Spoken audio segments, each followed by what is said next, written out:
Bien, nuestra unidad 3, unidad 4, perdón.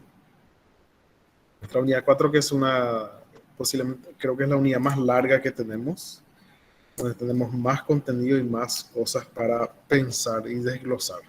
Pero al mismo tiempo es la unidad que tiene más relación con nuestra carrera de Derecho. Nuestra unidad más relacionada con la carrera del Derecho. ¿Por qué? Porque aquí nosotros analizamos cosas relacionadas a nuestra libertad. Analizamos la libertad y analizamos también algunas obligaciones políticas, obligaciones ciudadanas que nosotros tenemos. Hacemos preguntas sobre nuestro estado de ciudadanía y nuestra relación que nosotros tenemos con el Estado, que es también algo que abarca mucho la filosofía, piensa mucho en esos fundamentos.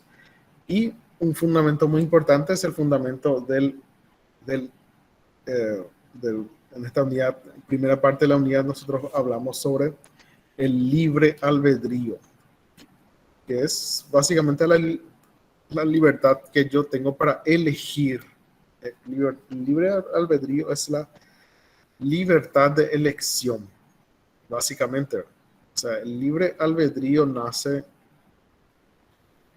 mucho con el propio cristianismo, con la religión. ¿Por qué? Porque es la manera de entender de que Dios nos llama y nosotros por nuestra propia voluntad, por nuestra propia voluntad tenemos que ir junto a Dios, obedecer sus mandamientos y las personas que eligen no obedecer son castigadas por Dios, y las personas que obedecen sus mandamientos son personas bendecidas, premiadas por Dios, que tienen algún tipo de premio. Pero dentro de todo eso vemos esa cuestión de saber elegir, de que el ser humano elige el camino que quiere, elige el camino del bien, elige el camino del mal. Y esa posibilidad de la elección es lo que nosotros normalmente llamamos el libre albedrío, que el ser humano tiene el libre albedrío, la capacidad de elegir ser bueno, elegir o elegir ser malo. Buenas tardes, Fabiola, ¿cómo andamos? Bien, en nuestra primera parte, ¿por qué la cuestión del libre albedrío es tan importante para nosotros como personas, como seres humanos en esta tierra? Y especialmente porque es importante para el derecho y la filosofía del derecho y el derecho en general también. ¿Por qué es tan importante? Porque la posibilidad de tener libre albedrío genera una responsabilidad sobre nuestros actos. Si yo tengo la posibilidad de hacer bien y hacer mal las cosas, entonces se me puede culpar a mí, responsabilizarme a mí por haber elegido mal eso, porque yo tenía la elección. Ahora, si yo no tengo otra posibilidad más que dañar a otra persona, no tengo otra posibilidad. La única posibilidad que yo tengo en ese momento es provocar el daño, inclusive asesinar, matar una persona. Ese es el único camino que me resta. Entonces la responsabilidad, se puede exonerar la responsabilidad, o sea, no puede ser totalmente, el Estado y las leyes nos sacan esa responsabilidad encima de nosotros. Como por ejemplo es el caso de la legítima defensa, donde si una persona viene con intenciones de causar un daño grave o intenciones de matarnos, serias intenciones de hacernos algo muy, muy grave, entonces la Constitución autoriza la defensa, ejercer la defensa e inclusive matar a esa persona Y eso obviamente no es que simplemente que uno dice, mira, yo actué por legítima, no. Tiene que ir en juicio y se tiene que demostrar en juicio que realmente fue así, ¿verdad? Entonces, pero la cuestión es, cuando nosotros se nos saca la posibilidad de la elección, nosotros no tenemos otra elección más que hacer esa, entonces nosotros no somos responsables por esa acción, no tenemos responsabilidad por eso. Ahora, si tenemos la posibilidad de defendernos sin asesinar a una persona, entonces sí podemos ser responsabilizados. Podemos ser responsabilizados.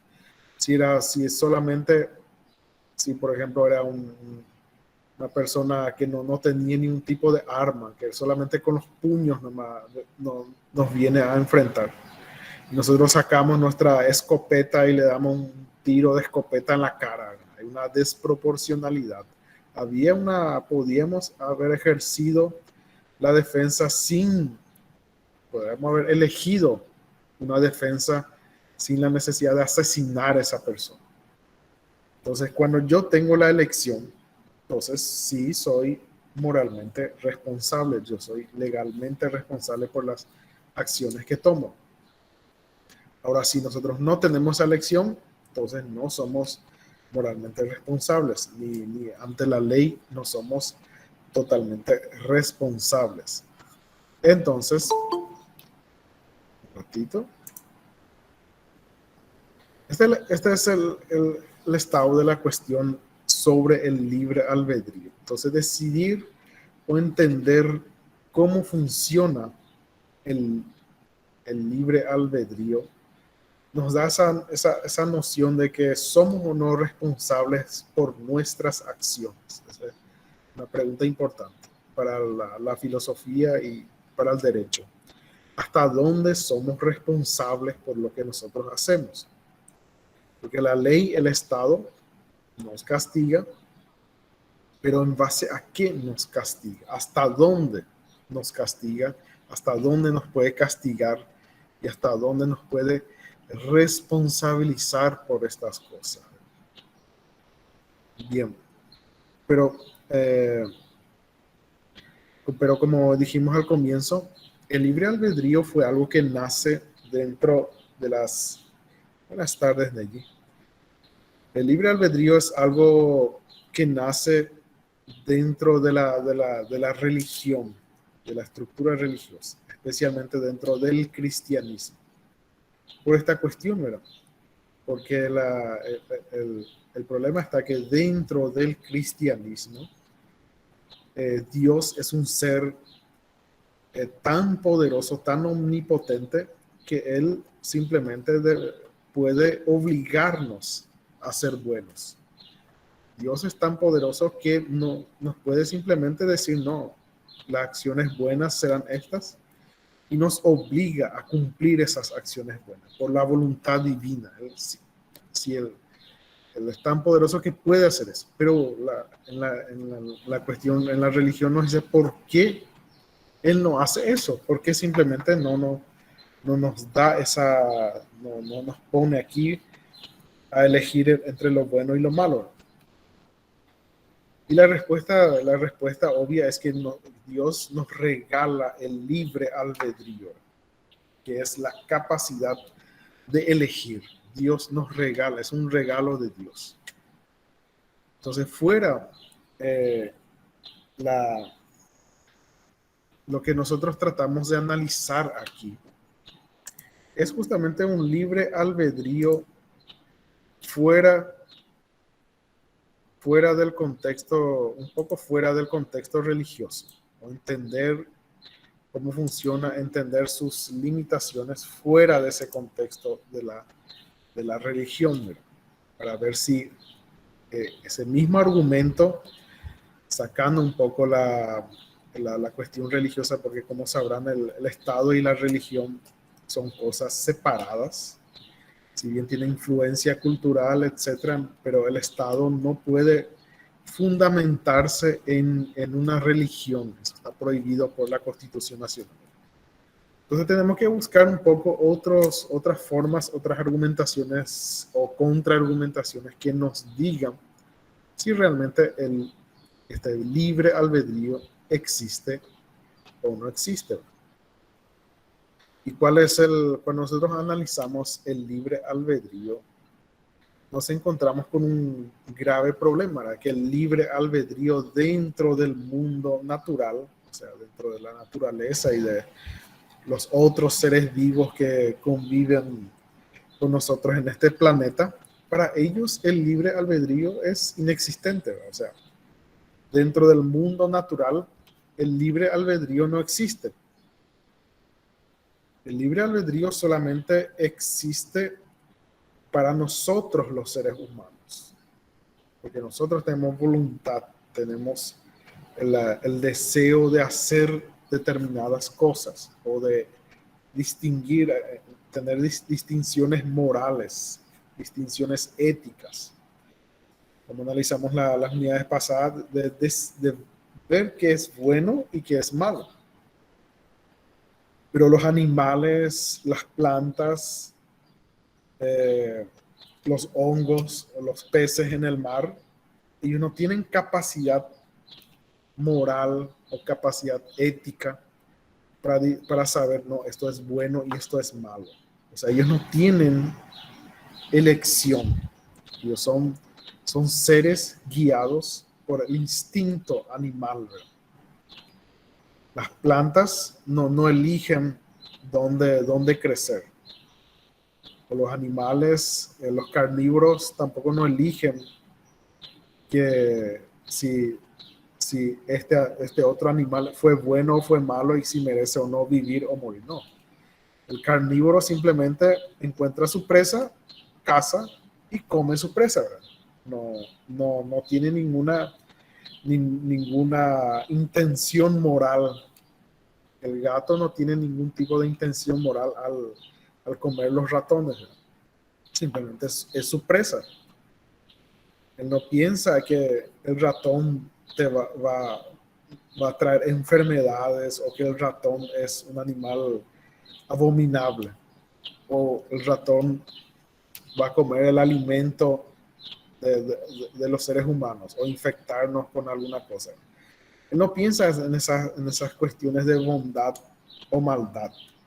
El gato simplemente se guía por su instinto y caza a los ratones, mata y come los ratones. Porque hace parte de su vida animal. Él no tiene ningún tipo de libre albedrío.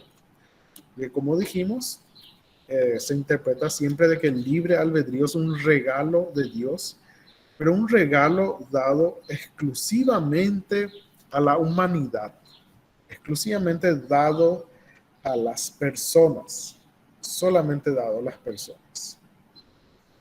Bien, dentro de esta cultura del libre albedrío, o sea, una crítica que se hace al libre albedrío es esa, ¿verdad? De que el universo funciona de manera determinada. O sea, todo lo que nos rige el movimiento, desde el movimiento de las estrellas hasta las estaciones del año, o como el crecimiento de las plantas, etcétera, son todas cosas predecibles, todas cosas que ya están predeterminadas. La manera en que el mundo natural se manifiesta, se comporta ante nosotros sabemos cómo funciona y entendemos cómo funciona. O sea, todo lo que rodea al ser humano trabaja de manera completamente determinada.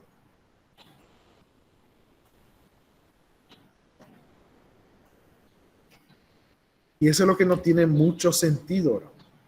Eso es lo que no tiene mucho sentido. ¿Por qué nosotros nomás tenemos esa capacidad de libre albedrío? Porque recuerden que nosotros evitamos el argumento religioso. porque dentro del argumento religioso sí podemos decir que Dios nos creó de manera especial. Pero evitamos ese argumento y nosotros también pertenecemos al mundo natural.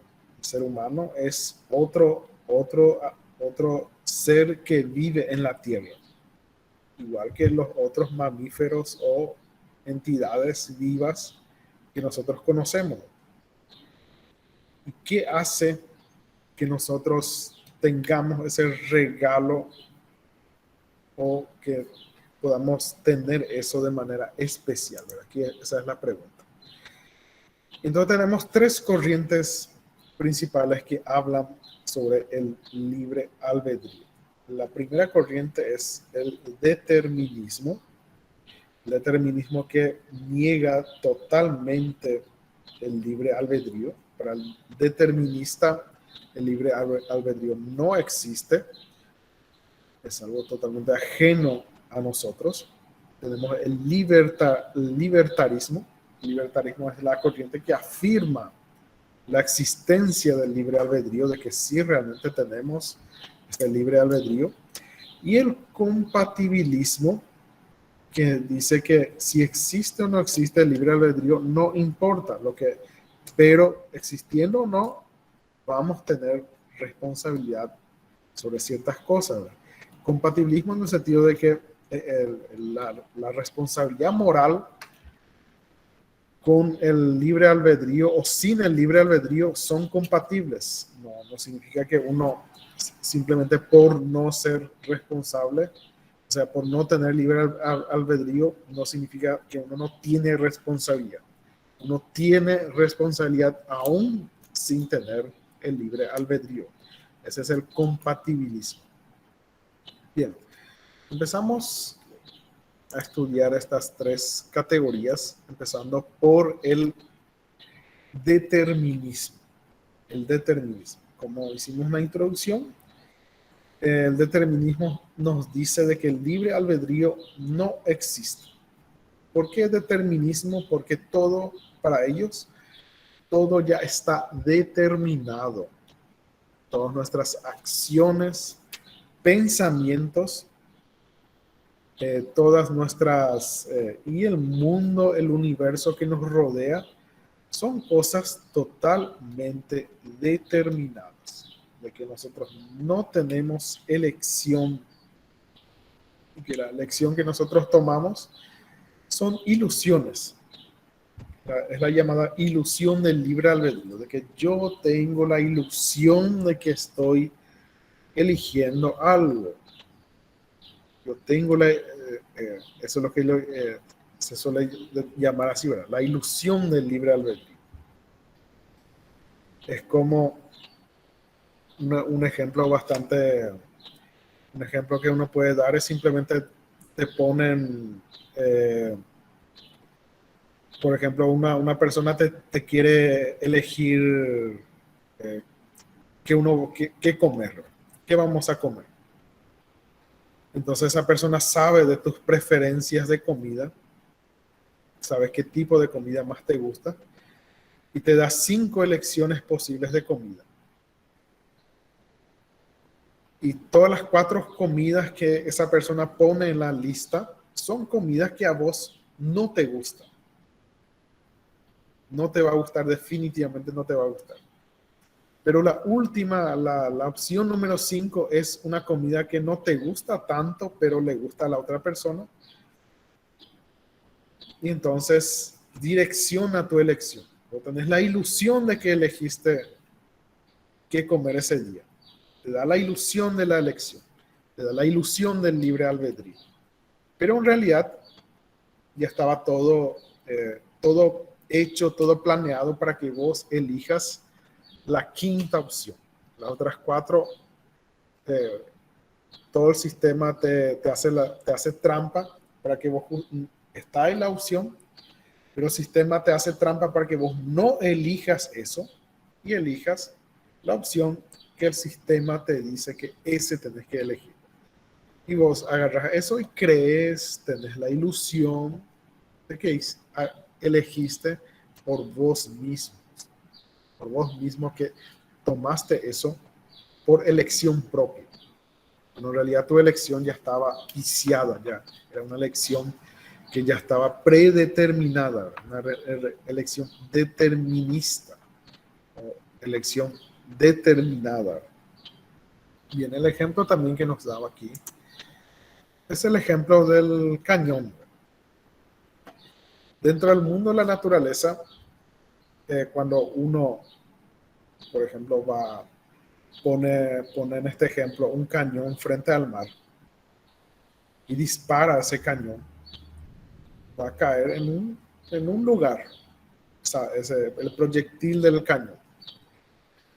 Y para nosotros, desde nuestro punto de vista, parece que el lugar donde va a aterrizar ese proyectil parece un lugar aleatorio, o sea, en cualquier lugar del océano o del mar puede caer ese proyectil que dispara el cañón, ¿no? Desde nuestro punto de vista. Pero para la naturaleza, para la física detrás de eso, existen cosas que determinan la fuerza, la velocidad, el ángulo. Y si uno tiene las capacidades en física y en matemáticas suficientes, puede predecir con toda tranquilidad dónde va a caer o a qué distancia va a recorrer o dónde estará eso. O sea, eso es el determinismo, de que nosotros parece que las cosas son al azar, parece que las cosas son aleatorias, pero por detrás el universo tiene sus reglas, tiene sus maneras de hacer las cosas, y el universo ya sabe, ya calcula dónde va a suceder este determinado fenómeno, dónde va a caer el proyectil de un cañón, por ejemplo, y algo perfectamente razonable. Bien. También tenemos que decir que el determinista niega la incertidumbre. No existe la incertidumbre para el determinista. ¿Qué es pero dentro, o sea, existe la incertidumbre en ese sentido que nosotros vimos. La incertidumbre es desde un punto de vista. O sea, yo disparo un cañón, o disparo un arma así, yo digo, yo no sé dónde va a aterrizar ese proyectil. No sé en qué parte exactamente va a aterrizar. O sea, desde mi punto de vista es incierto. Yo tengo incertidumbre dónde va a llegar eso. Pero para el universo no. Para el universo ya está determinado qué ángulo va o dónde exactamente va a caer eso, por las leyes de la física. Y la incertidumbre metafísica es justamente eso, de que dentro del universo mismo existen acciones o cosas que no se pueden predecir, por más que uno intente aplicar reglas de física, de matemática, de lo que sea, no se puede predecir. Son cosas impredecibles. O sea, esa es la incertidumbre propia, la incertidumbre metafísica. Aquí hay incertidumbre auténtica, verdadera, donde el universo realmente no puede calcular, no puede saber dónde ocurrirán ciertas cosas. Bien, esa es lo que nosotros realmente llamamos como algo aleatorio, completamente aleatorio. Y eso, para el determinista eso no tiene sentido, que exista esa incertidumbre, esa aleatoriedad.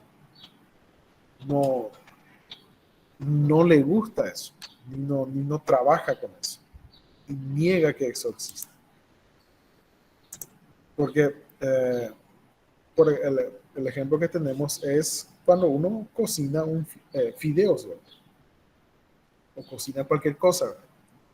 Si por ejemplo uno se pone a cocinar fideos y nuestro fideo se quema, o no se cocina lo suficiente, uno sabe, entiende el por qué no se cocinó o por qué se quemó nuestro fideo. Si uno cocina en las condiciones ideales, es prácticamente imposible que nuestro fideo salga mal, ¿verdad? Si sale mal, hay un motivo del por qué salió mal. Se pudo terminar el gas y nuestro fideo se quedó medio cocinar, ¿verdad? O nos fuimos ahí a hablar con nuestro amigo o distraernos en otras cosas. Nos olvidamos y se quedó de más y se quema nuestro fideo. Se quema nuestro fideo. Pero si uno cuida, uno hace bien las cosas, si pone el fideo adecuado, la cacerola adecuada, en el tiempo de todo, en condiciones 100% ideales, no hay posibilidad alguna de que salga mal. Esa es la cuestión. Va a salir bien, ¿verdad? Esa es la cuestión eso es la cuestión para el determinista, de que nada queda al azar, igual que el fideo, ¿verdad? Solo que el ejemplo del fideo es un ejemplo sencillo para ilustrarlo. Pero cuando se llega a otros niveles, a un nivel de determinista tan complejo que es difícil nomás seguir cómo van las cadenas de causa y efecto, y nosotros nos parece que nos da la sensación de que es una incertidumbre o que se queda al azar. Pero en realidad que el universo, como el fideo, sabe por qué ocurren determinadas cosas. No queda nada queda al azar. También una cosa importante para tener en cuenta es que determinismo no es la misma cosa que destino. El destino es esa idea medio que romantizada de que existen ciertas cosas, de que no importa cómo uno va a llegar, pero uno llega a ese lugar, ¿verdad? No, no importa los caminos que te lleven, sino que si tu destino es estar en un lugar determinado a una hora determinada, la manera en que vas a llegar ahí a ese lugar no importa. Puede ser una manera aleatoria, pero de alguna forma vas a estar en ese lugar. El destino te dice que vas a estar ahí. ¿Por qué es diferente al determinismo? Porque el determinismo dice que el final o el destino final que uno tiene no importa, porque al determinista le importa el camino que vas a seguir. O sea, que el camino que vas a usar, eso ya está todo determinado. Mientras que para el destino, no, el destino te dice nomás que vas a estar de X manera en algún momento. ¿Y cómo vas a llegar? No sé, no sabemos cómo vas a llegar en ese X momento. Pero para el determinismo, esos caminos que uno usa, eso ya está predeterminado. Y que el destino, el lugar final que uno va a ir, no importa, ¿verdad? Porque ya todo lo que ya hiciste ya está realmente escrito, ¿verdad? Bien, entonces estábamos hablando de ejemplos un poco fuera de la realidad humana y ahora pensemos en un ejemplo de la realidad física, de la realidad, de nuestra realidad como personas. De que supongamos de que yo esté hablando y uno de ustedes levanta la mano. De que uno puede creer que tiene la ilusión de que levanta la mano de manera libre y espontánea, de que toma la elección de levantar la mano y expresar alguna idea. Bien, pero si nosotros analizamos las causas, vemos las causas del por qué esa persona levanta la mano, podemos entender, ¿verdad? Y son cosas complejas, como por ejemplo la genética de esa persona. Si esa persona eh, tiene como que esa predisposición a ser más, a hablar más, a ser más sociable, a estar frente a los demás, a hablar en público, etcétera. También puede ser el entorno o la decisión de no hablar, puede ser una cuestión de entorno, puede ser que yo quiera expresar una idea, quiera levantar la mano, quiera decir algo, pero no sé, en esta clase online uno no está en condiciones, o no hay una condición suficientemente buena para que haga eso esa persona. Puede ser que su micrófono esté mal, que su internet esté mal, que haya mucha gente cerca de ella, o que haya gente hablando también con ella, etcétera. Pero hay el hecho de levantar o no levantar la mano parece una elección, pero haciendo un análisis hay factores determinantes que hacen que uno quiera levantar la mano y expresar una idea aquí en la clase, o un factor determinante que haga que ustedes simplemente elijan no hablar. Existe algo que les hace no hablar en este sentido, ¿verdad? Entonces, esta simple decisión de levantar la mano o no levantar la mano viene en una serie causal de hace mucho tiempo. Hay muchas cosas que determinan esa simple elección que uno va a tomar. Y todas nuestras elecciones obviamente también están determinadas por nuestras vivencias pasadas, de cómo nosotros vivenciamos las cosas en el pasado. Uno, por ejemplo, puede ser que no quiera levantar la mano porque, no sé, tuvo clases con profesores donde no recibía, no era recibido de manera positiva ese acto de hablar y levantar la mano, no sé. Pero siempre hay cosas que condicionan nuestra elección de no hacer algo o de hacer algo.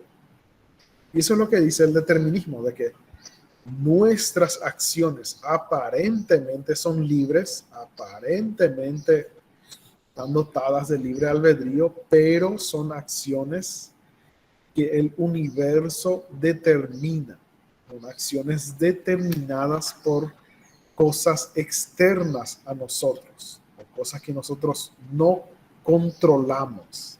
Esa es la cuestión del determinista. Todo lo que nosotros hacemos no está controlado de ninguna manera. Bien, la segunda corriente, y la corriente que la gran mayoría, me imagino que la corriente que la gran mayoría va a estar de acuerdo, es la corriente libertaria, el libertarismo. Libertarismo en el sentido de que de la afirmación segura y total de que existe un tal de libre albedrío. Existe libre albedrío. Y nosotros sí podemos elegir, sí tenemos la elección de nuestras cosas. ¿Se recuerdan que en el determinismo decíamos que la incertidumbre no existe?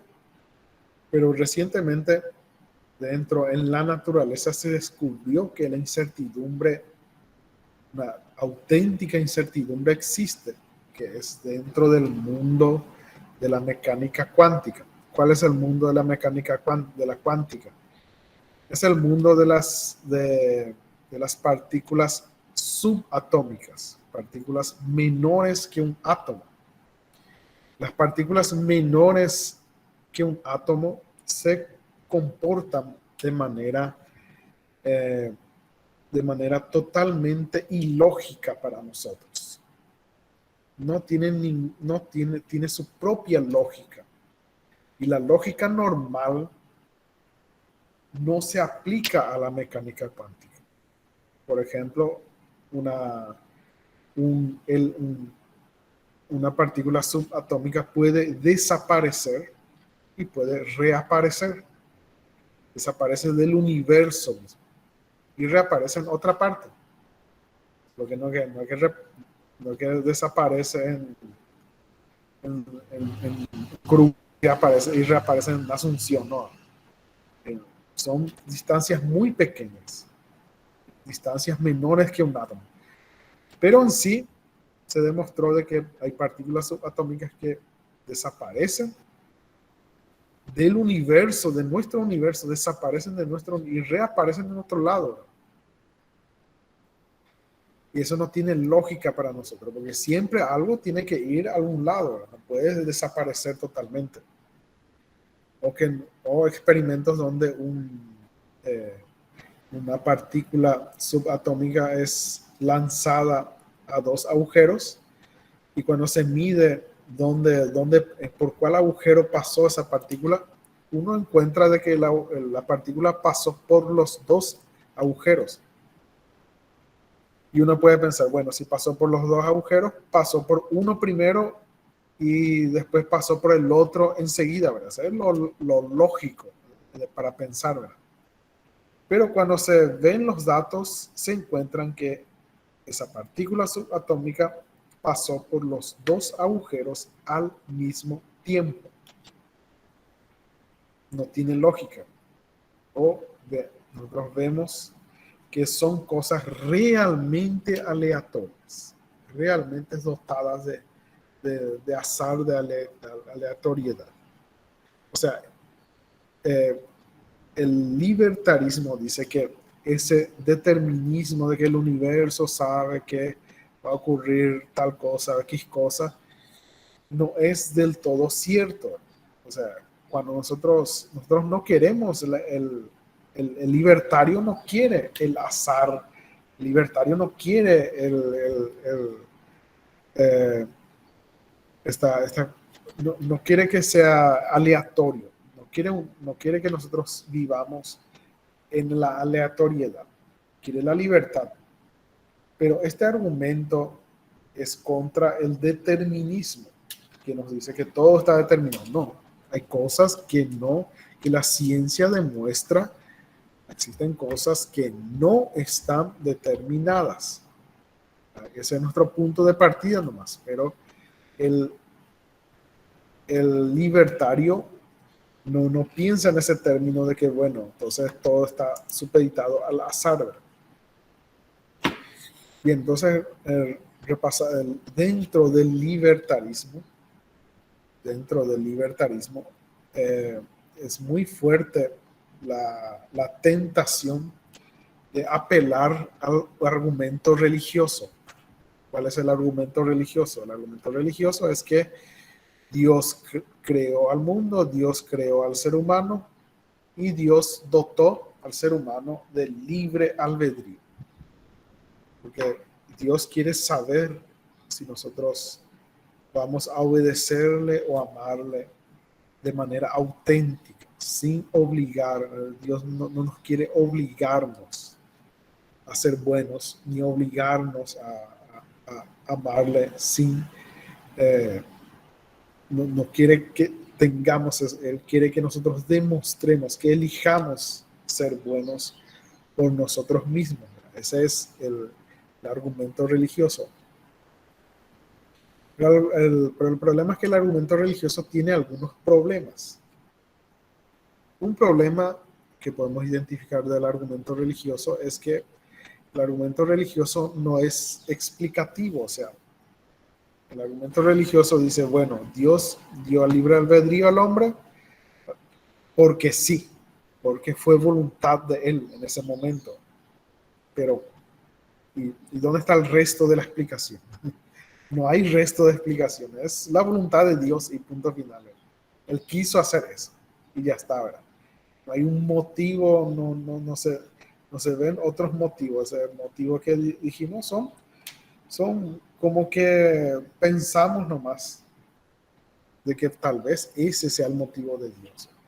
Pero como se dice, ¿verdad? Que los pensamientos, uno no puede acceder a los pensamientos de Dios ni entender la forma que Dios actúa.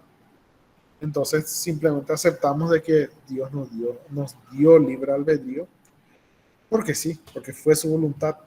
Y la voluntad de Dios no da para analizar, no da para saber exactamente cuál es su voluntad, ni entender perfectamente la voluntad de Dios. Entonces cae en ese problema de que no hay una explicación detallada de eso. No existe explicación detallada. Es simplemente encontrar la voluntad, obedecer la voluntad de Dios, ¿verdad? Y dentro de la filosofía, esas cuestiones de por qué sí, porque fue en una voluntad de este ser omnipotente, esas cosas no tienen sentido para la filosofía. Porque la filosofía quiere una explicación, quiere un argumento del por qué ocurre eso. Quiere algún tipo de argumento. Otro problema que podríamos identificar dentro del argumento religioso es el problema del mal, el problema de la maldad. Porque si pensamos, ¿verdad? Dios creó todas las cosas y una de estas cosas que existen, todo misterio, sí, es catalogado como misterio, justamente. ¿Por qué? Porque nosotros no podemos, nunca podremos saber, ¿verdad? Es algo oculto a nuestros sentidos. El problema del mal es, si Dios creó todas las cosas y el mal existe en este mundo, entonces la pregunta es, ¿Dios también creó el mal?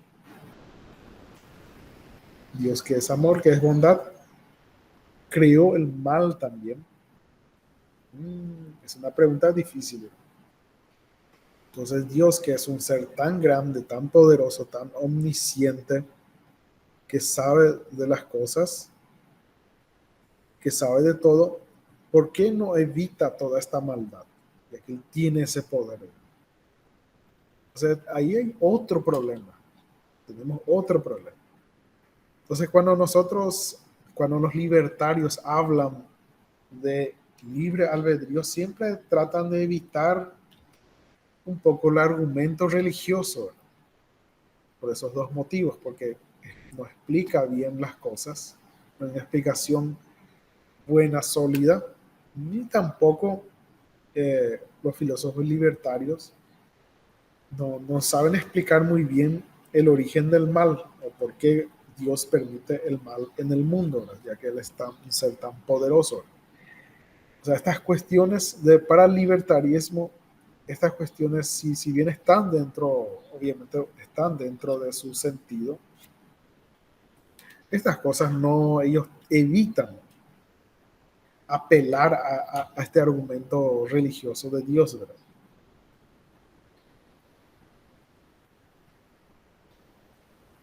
Pues tenemos los problemas del libertarismo. Otros también podemos encontrar otros problemas. O sea, estamos hablando del problema del argumento religioso, pero ahora vamos a problemas del propio libertarismo. El primer problema que podemos encontrar dentro del libertarismo es que es difícil conciliar el libre albedrío con mundo natural.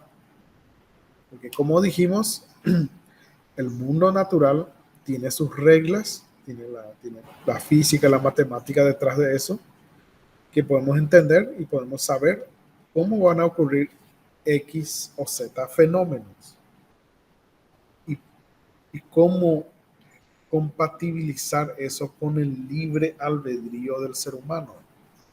¿Cómo vamos a compatibilizar eso? Porque en la naturaleza el libre albedrío no existe en estado natural. Es algo completamente hecho o algo completamente hecho para la humanidad nomás, no para el resto de la naturaleza. Y ahí tenemos ese conflicto porque el hombre, el ser humano, hace parte de la naturaleza. Nosotros no somos tan diferentes de otros animales. Formamos parte de la, no somos tan especiales como creemos. tenemos razonamiento, ¿verdad? Tenemos inteligencia, pero el resto somos animales. Tenemos que comer como cualquier otro animal, dormir como cualquier otro animal. Sentimos frío, sentimos calor, nos enfermamos como cualquier otro animal. No, no hay una diferencia que nos hace tan especial físicamente. No hay, ¿verdad? Tenemos la inteligencia más desarrollada, ¿verdad? Podemos entender conceptos que otros animales no, ¿verdad? Pero aparte de eso, ¿dónde está? ¿Por qué nosotros somos tan diferentes? Y es lo que cae en el otro problema me acuerdo si coloqué aquí, no.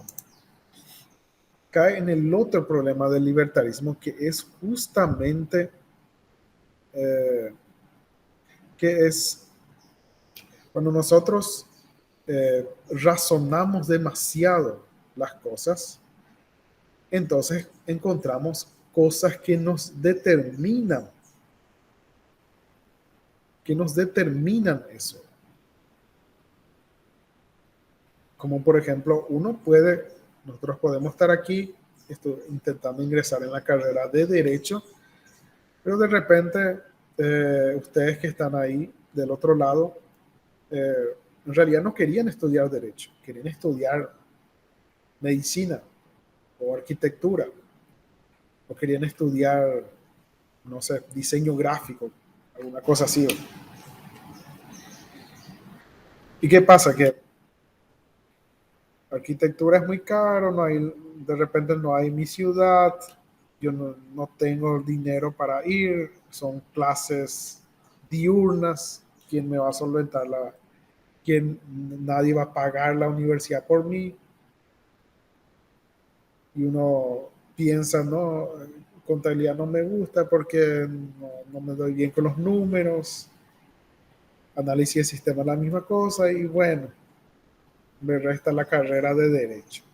O sea, uno tomó su elección del supuestamente del libre albedrío, pero ese es el problema del libertarismo, cuando uno razona demasiado las elecciones, ve que hay causas determinadas que te hacen tomar esa elección.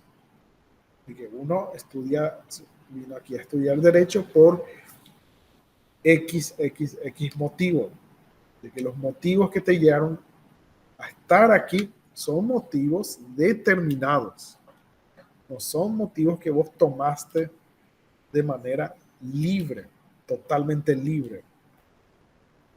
Y existen cosas que nos hace, nos hacen querer hacer esta determinada cosa.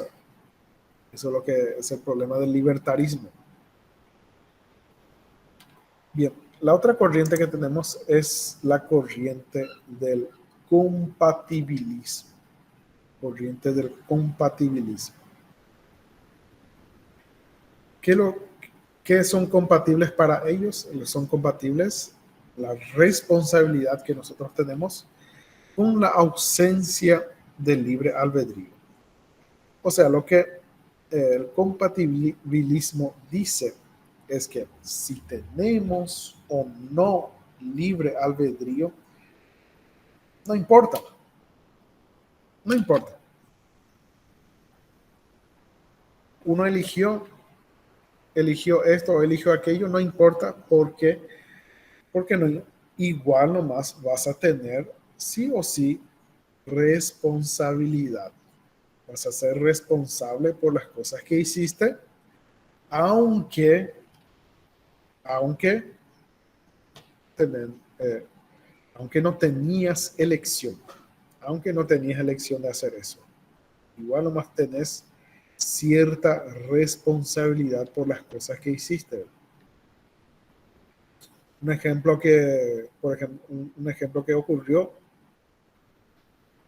de verdad es que eh, un, eh, en, un, en una plantación de soja, estaba el funcionario, estaba con su cosechadora, estaba cosechando soja, y de repente cae la máquina de soja, tiene un desperfecto para la máquina y la máquina empieza a incendiarse. Se incendia la cosechadora. Y para la mala suerte, esa cosechadora estaba bien en la línea del vecino. Y el fuego se extendió por el vecino, y el vecino, por culpa de eso, perdió prácticamente toda la cosecha de soja que ese vecino tenía. ¿Y qué va a hacer el vecino? ¿Qué hace el vecino? Hace una demanda para que el dueño de la cosechadora o el dueño del terreno vecino sea responsable por el daño que su máquina provocó. Eso es lo que nos dice el compatibilismo, de que uno puede ser que sea una cuestión aleatoria, una cuestión al azar, pero igual se le puede responsabilizar por estas cuestiones que ocurren. O sea que no importa la elección que uno toma. Lo importante es la responsabilidad que genera esa elección. Ahí lo que tenemos que enfocarnos, no en si tenemos o no tenemos libre albedrío, si la libertad, o si Dios nos dio o no nos dio, etcétera. Son cosas secundarias para ellos. Lo importante es que debemos establecer una responsabilidad, aunque no tengamos elección en ese momento. Bien, Hume, por ejemplo, el famoso filósofo David Hume, nos dice que hay que atender bien de que cuando uno discute libre albedrío, ¿qué es lo que discute? Básicamente, si uno está libre o la libertad con la decisión, ¿verdad? Si uno tiene la libertad de tomar la decisión. Pero para Hume, la cuestión es, nosotros lo que tenemos que comparar es ser libres con estar con la restricción, con el no poder hacer algo, de que alguien te prohíba hacer algo. Entonces sí, ahí tenemos cosas deterministas. Porque cuando alguien te prohíbe hacer algo, entonces ahí la cosa cambia. Pero la cuestión la discusión no es si tenemos o no elección, es si podemos o no hacer algo. Esa es la cuestión que Hume nos plantea. Y para ilustrar mejor el pensamiento de Hume, vamos a ver el ejemplo del filósofo David Frankfurt, que estalló un ejemplo bastante interesante. En su ejemplo, bueno, para simplificar más ese ejemplo, para que sea más entendible, imaginemos que en un determinado país exista una elección para presidente o para senador o lo que sea. En esa elección la tenemos a Juana, que es una votante, que va a elegir entre el candidato A y va a elegir entre el candidato A o el candidato B. Juana tiene que elegir entre esos dos candidatos.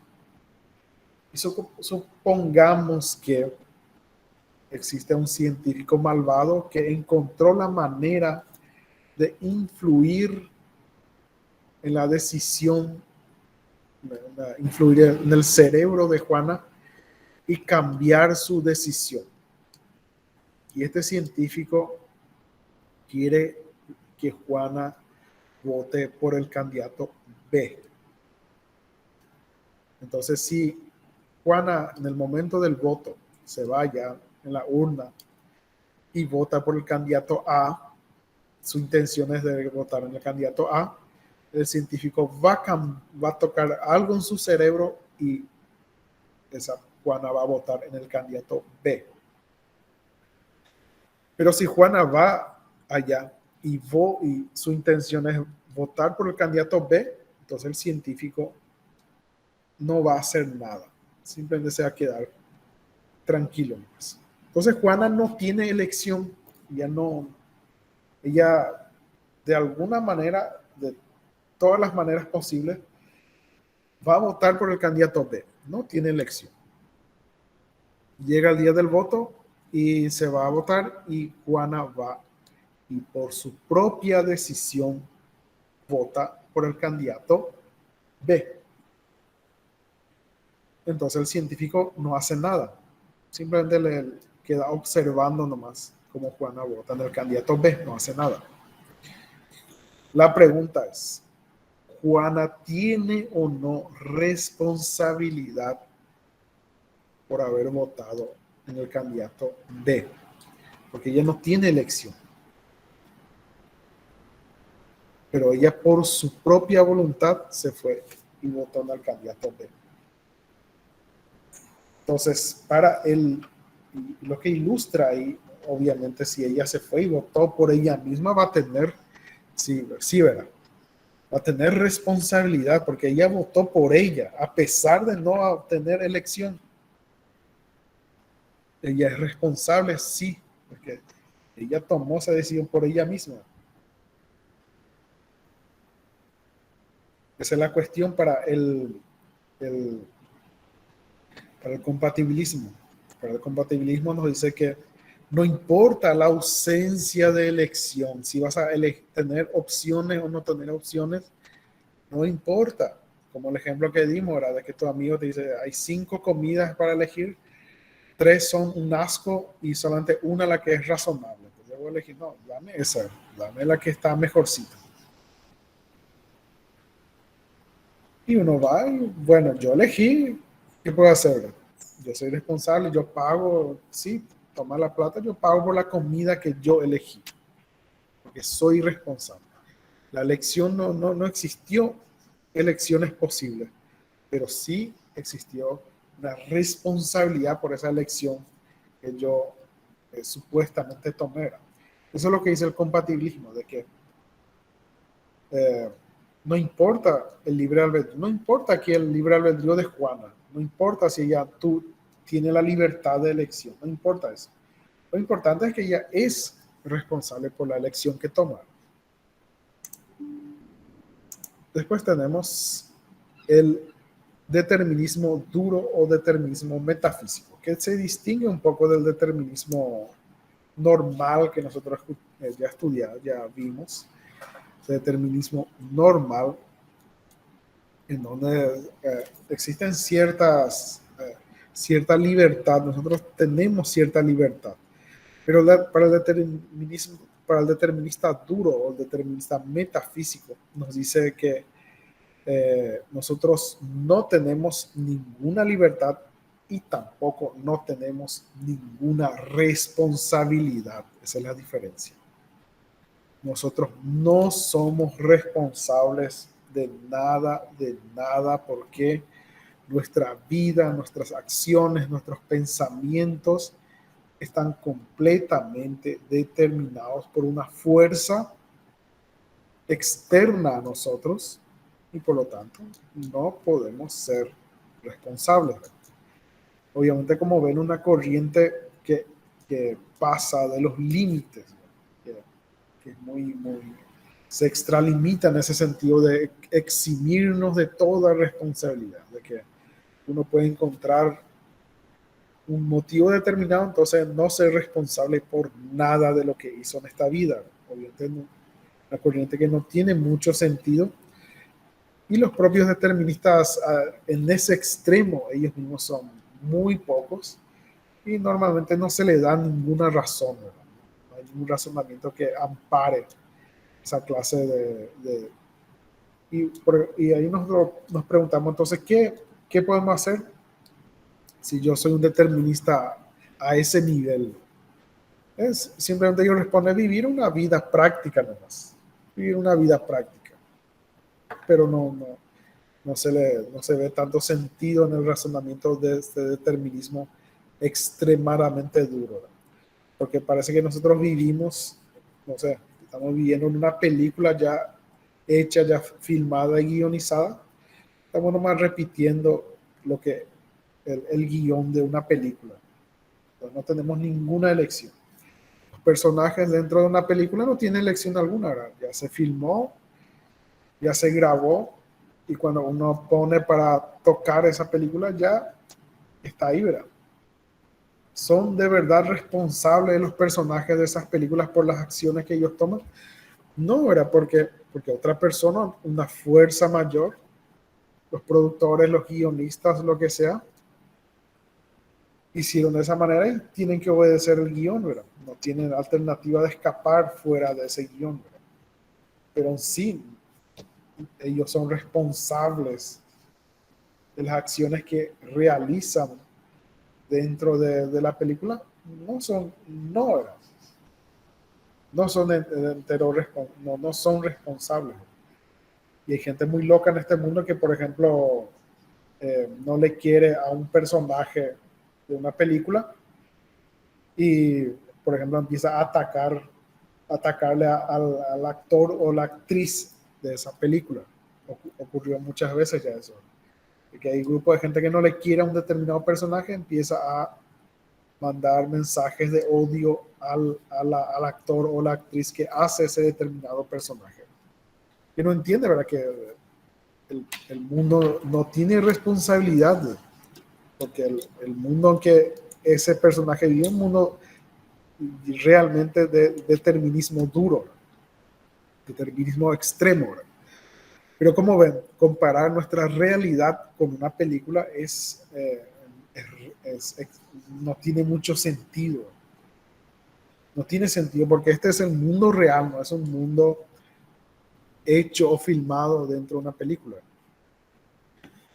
Bien, la segunda parte de nuestra unidad es sobre filosofía política, que es más interesante para una cosa más interesante para nuestra carrera de derecho, cuestiones políticas. Aquí la pregunta fundamental es, ¿tenemos que obedecer o tenemos o no la obligación de obedecer la ley? ¿Tenemos que obedecer la ley, sí o no? ¿Verdad?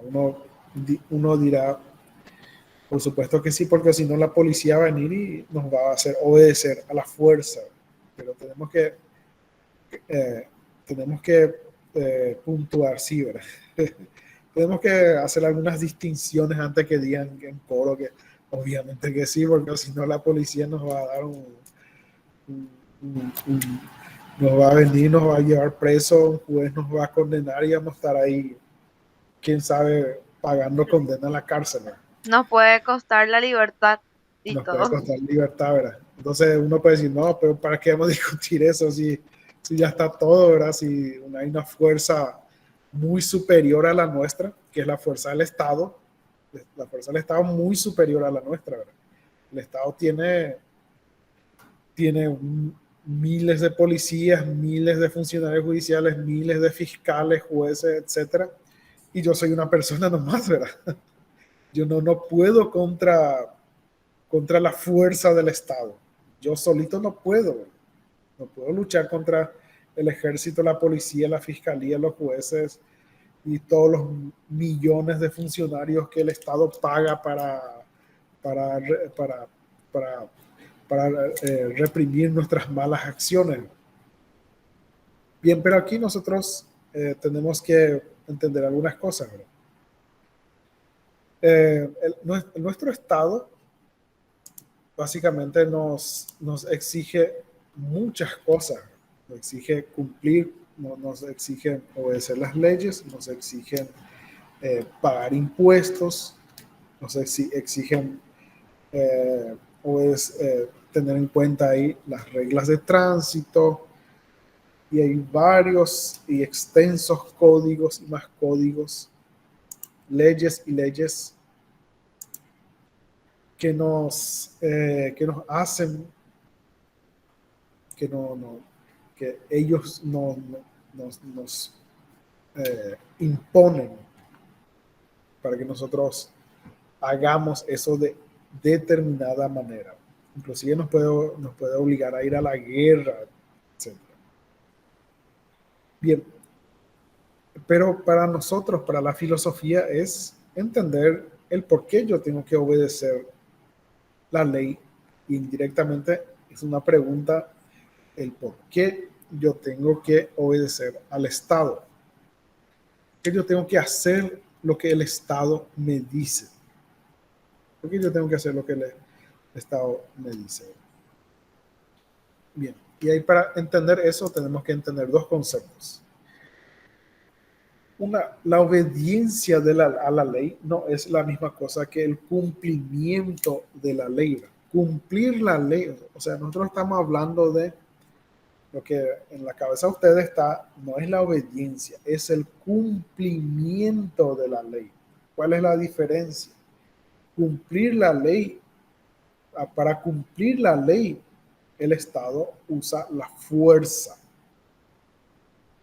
En ese sentido lo que dijimos, si yo no cumplo con la ley, va a venir la policía a golpear mi puerta, un proceso y hasta perder la libertad por incumplir la ley. Pero obedecer la ley es algo diferente. ¿En qué se diferencia? De que para obedecer yo no tengo que ser, no tiene que haber una fuerza que me obligue para obedecer. No tiene que haber una fuerza que me obligue el cumplimiento. Esa es la cuestión. Ahí está la diferencia. Si yo obedezco por mí mismo, yo obedezco sin uso de fuerza. Ahora, el cumplimiento sí se aplica la fuerza. Ahí es lo que está la diferencia. Y como nosotros sabemos, la población paraguaya es grande. Hay mucha gente. Mucha más gente que inclusive funcionarios públicos. Pública un porcentaje, pero la gran mayoría de nuestra población es grande. Ahora, por más que el Estado sea tan grande y poderoso, ¿cómo va a obligar el cumplimiento a tanta gente? Supera, por más que haya un agente de policía vigilándonos para cada persona, quien, por ejemplo, vigila al agente de policía, que vigile ese agente de policía para que cumpla ese agente de policía con ese otro agente de policía. Una cadena infinita que el Estado no tiene condiciones de controlarle a todo el mundo. Entonces uno apela a la obediencia, de que uno tiene que obedecer. Esa es la pregunta. Está muy claro por qué nosotros vamos a cumplir con la ley. Porque el Estado nos obliga con la fuerza. Pero la pregunta es, ¿por qué yo obedezco la ley? Obedecer sin que nadie te obligue. La obediencia en ese sentido. Nadie te está obligando. Aún así, yo estoy obedeciendo. ¿Qué países? Creo que prendiste tu cámara. Y ese es el problema. Ese es el gran problema. Nosotros lo que tratamos de entender es la obediencia. Obediencia no individual, no nosotros individuos, sino una obediencia colectiva de por qué todos los ciudadanos del Paraguay obedecen las leyes. Porque como dijimos, hay mucha gente y el Estado no puede obligarle a toda esa cantidad de gente. Entonces, colectivamente, como nación, como personas, nosotros no estamos ahí tanto por el castigo, sino que como colectivo, como nación colectiva, como un grupo colectivo de gente, nosotros obedecemos la ley, no por castigo, sino porque es lo correcto hacerse. Ahora nos preguntamos, ¿por qué es lo correcto? ¿O qué justifica nosotros como colectivo de gente, ¿qué justifica la obediencia a la ley fuera del castigo que uno... porque el castigo es muy individual. El castigo es una cuestión muy individual. Pero la obediencia es algo un poco, es más colectiva. Porque si todos los paraguayos decidimos, no, nosotros no queremos más este gobierno y nos alzamos contra el gobierno, si todos los ciudadanos fuera del gobierno deciden eso, tranquilamente cambian, ¿verdad? El gobierno. Tranquilamente puede cambiar el gobierno, las leyes, el sistema de gobierno, pueden cambiar si quieren, si, como colectivo, como grupo de gente de 3 4 millones de personas, si se unen, pueden hacer, ¿verdad? Si realmente quieren, ¿verdad? Pero no, nosotros no hacemos eso. Estos 4 o 5 millones de personas ciudadanos que están fuera de la estructura del Estado, ciudadanos comunes que no trabajan al Estado, nosotros aceptamos el gobierno y obedecemos.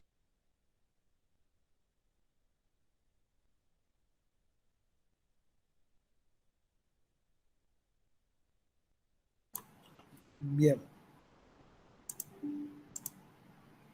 no tenemos varias corrientes que son los cimientos de la obediencia, del por qué nosotros como colectivo obedecemos las leyes del Estado.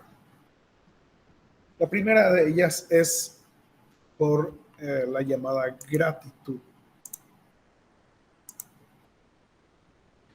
La gratitud.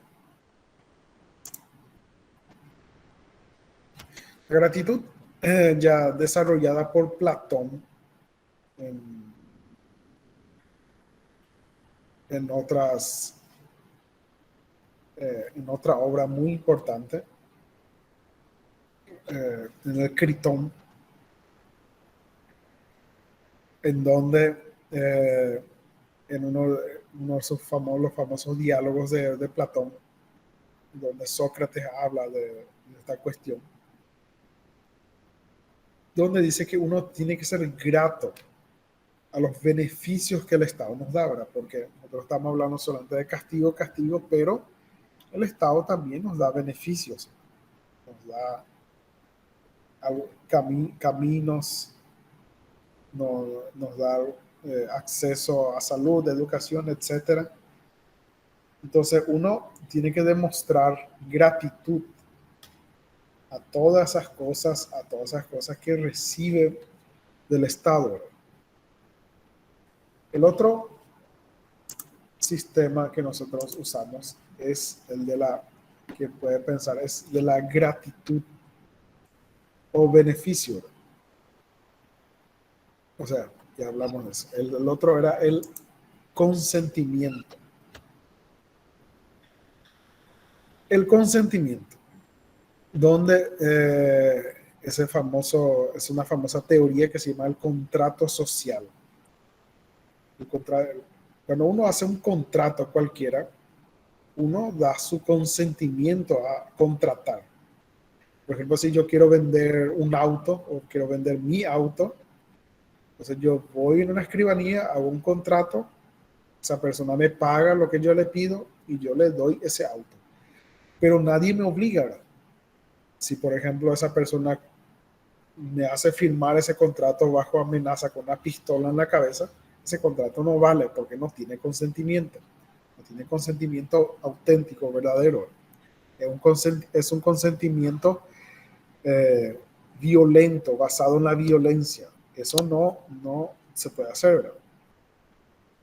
Entonces el contrato social pensado por Thomas Hobbes, por John Locke, es un sistema en donde los ciudadanos celebran también un contrato con el Estado, donde ceden ciertos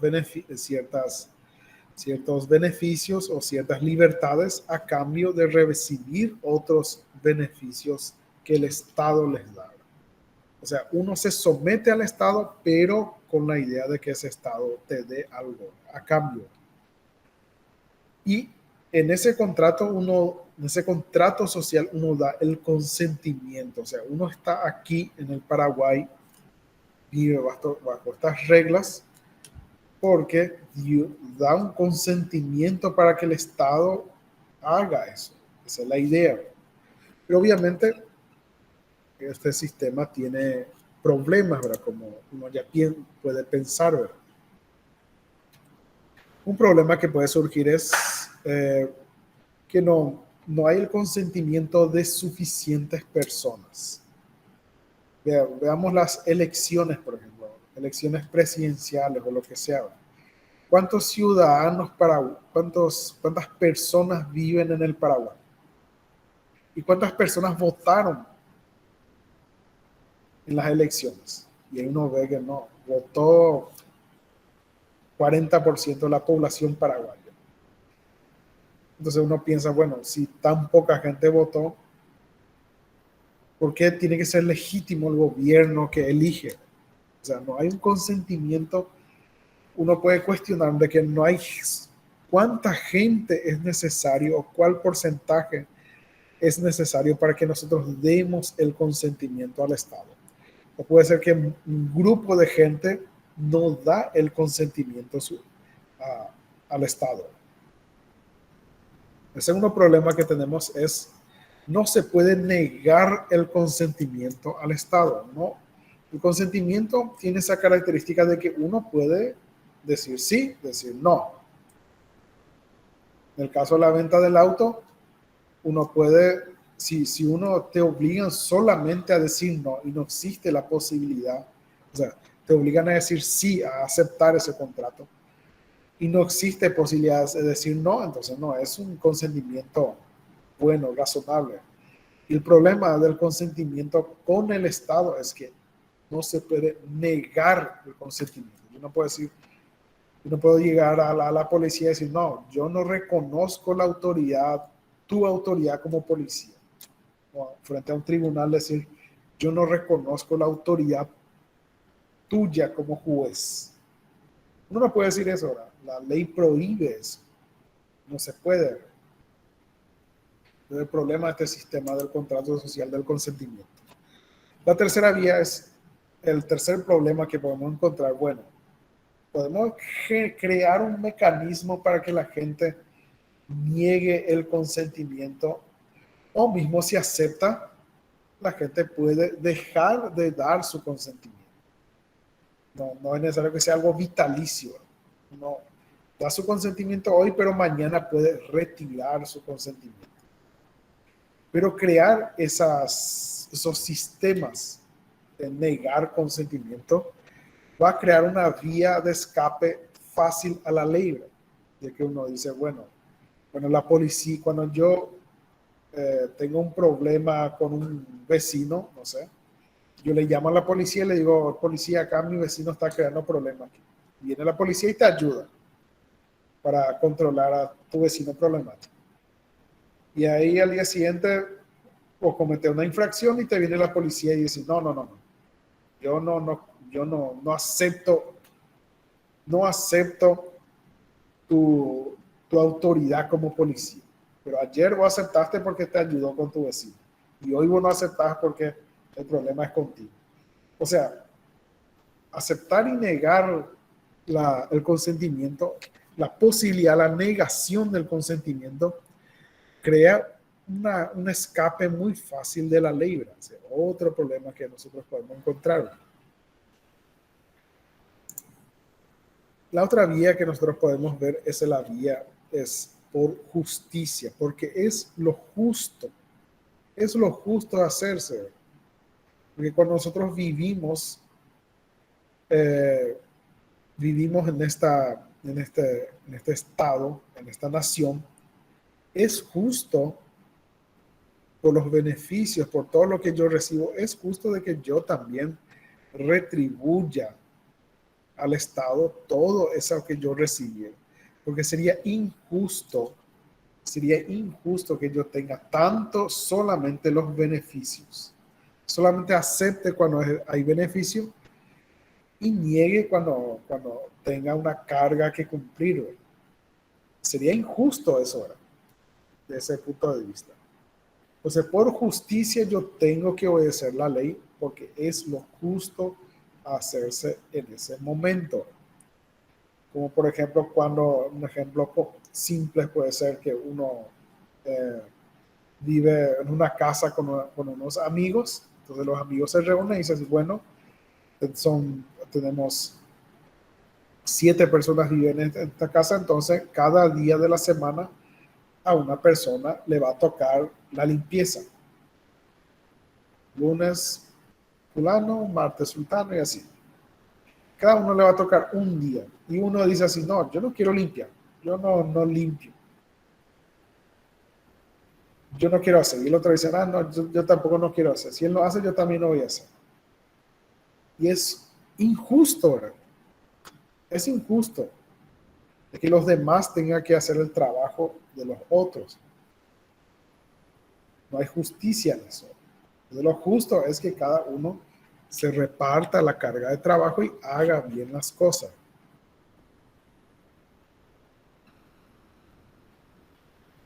Pero ¿cuál es el problema también en este tema de la justicia? De que el ejemplo que dimos era una cuestión voluntaria.